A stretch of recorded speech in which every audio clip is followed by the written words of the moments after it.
He didn't just study crime, he pulled it. While Bryan Kohberger was earning his PhD in criminology, he was secretly collecting a how-to guide for the unthinkable. He went to Reddit with a chilling question: how does it feel to commit a crime? We are opening the file on the digital survey that proved the killer was writing his own script months before the first strike. To his professors, Kohberger was a brilliant, intense candidate obsessed with script theory, the idea that criminals follow a mental playbook. He was driven, almost fanatical, in his academic pursuit to understand the criminal mind. But while he sat in classrooms in Washington, his digital footprint revealed a much darker hunger. Under an anonymous handle, he created a survey and sought out former convicts online. He wasn't just asking general questions. He wanted specifics, asking them to describe their thoughts, their planning, and their emotions during their most violent acts. He was building a database of darkness piece by piece. But here is the detail the 2026 unsealed files finally confirmed.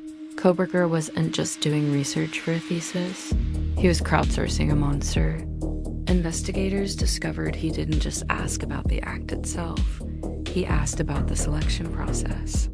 He wanted to know how victims were targeted, how they were chosen to ensure the attacker could get away without leaving a trace. He was a student of the perfect crime, and the digital world was unknowingly helping him refine his blueprint for murder. He was learning from the mistakes of others, determined not to repeat them. Psychologists now point to a flatness in his psyche, a man who reportedly felt very little, trying to understand intense human emotion by collecting data. His deep dive into criminology wasn't a pursuit of justice. It was a search for a mirror.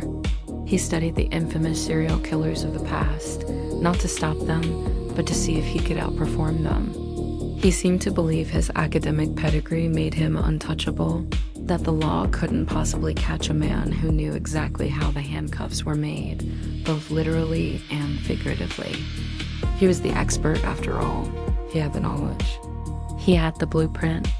And as we now know, he had the 12 pings from his phone that proved he was watching and stalking. But on the night he finally stepped out of the classroom and into the shadows, he made one amateur mistake. For all his research and planning, he left behind a single physical object that spoke louder than any PhD. Watch part 4 to see the shadow of the blade and the DNA evidence that finally broke the perfect plan. Subscribe so you don't miss it.